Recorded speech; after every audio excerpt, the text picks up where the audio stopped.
Hi everyone, we're going to read this book today called These Bees Count, and it's a book about honeybees.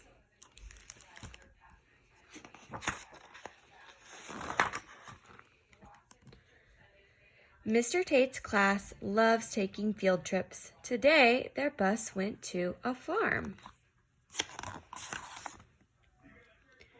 Farmer Ellen led the class through a big field. There weren't any cows, horses, or sheep. There were only bees and tall flowers. Amy picked a flower and twirled it. Eli looked around. "Is this a flower farm?"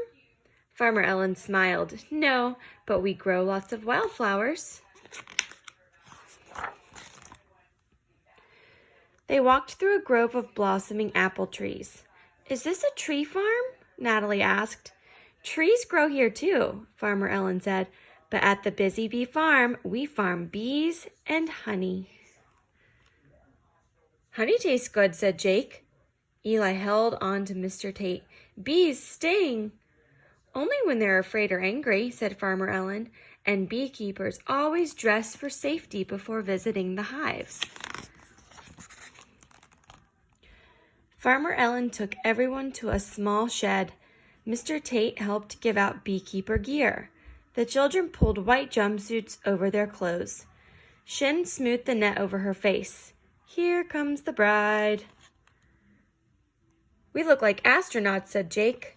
"I feel safe in here," said Eli.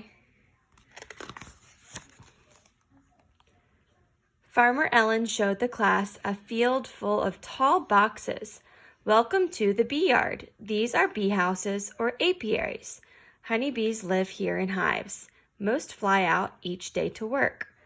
"Bees work?" Jake asked. "Yes, they collect pollen, which is tiny powder-like grains in flowers for their food. This powder is carried on their legs to crops, flowers, plants, and trees and helps them grow. Sharing pollen this way is called pollination." "Sharing is good," said Shin. Farmer Ellen pushed a can with a long spout into a hole in the back of one bee house. "This smoker will help us see the bees." She squeezed the handle and wisps of smoke puffed out. Hundreds of bees followed the smoke trail and flew into the air. Farmer Ellen said, "Now watch them work and hear what they say." "Bees don't talk," Amy said. "They do," Farmer Ellen said. "Listen to their buzz." Everyone watched and listened. This is what they heard. "One by one, we zip up high, buzzing through the bright blue sky.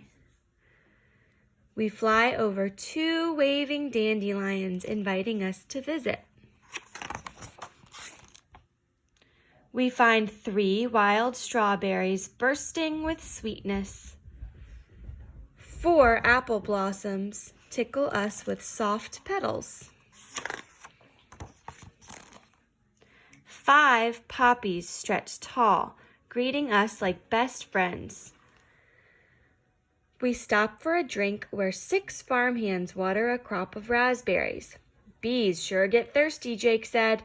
"Shh," said Amy, "they're still buzzing." We see 7 clovers dance in the sunlight. 8 flowering cherry trees shimmer pink and white. In the garden, 9 shiny pea pods flutter in the breeze. Before we fly home, 10 tulips stand and nod, thankful for our pollen. Buzzing, flying, working, we do more than you may know. Each of us is nature's farmer, helping food and flowers grow. "What did you hear?" asked Farmer Ellen. "Bees count," Shin said. "Why else are bees important?" Mr. Tate asked. "They make honey," Natalie said. "Yes," said Farmer Ellen, "bees drink nectar, a sweet liquid from plants, and carry it back to their hives." "Why?" asked Natalie. "Juice inside a bee's stomach changes the nectar into honey," said Farmer Ellen. "Bees spit the honey into a honeycomb made from beeswax. Then worker bees dry the new honey by flapping their wings faster than we can blink. Jake and Natalie tried flapping their arms as fast as bee wings. Amy knelt to watch a bee on a clover blossom. Bees sure are busy. Yes, said Farmer Ellen, and without bee pollen, crops would not grow, and we would not have food to eat. Eli said, bees are nicer than I thought. Farmer Ellen smiled. It's time to check the hives. Everyone helped slide wooden frames from the bee houses. They found 1, 2, 3, 4, 5, 6, 7, 8, 9, 10 golden honeycombs. Farmer Ellen said, to get honey from honeycombs, we'll use an extractor. This machine spins honey out, which then flows into jars. We put a cap on tight and label the jar, all ready to take home. Before the class boarded the bus to leave, Farmer Ellen pulled jars from a crate. Would you like a gift from the bees? Sweet, said Jake. Thanks for the honey, bees, shouted Natalie. And for helping plants grow, said Shin. A bee whisked past Amy's ear. She waved at it. Buzz to you too. The end.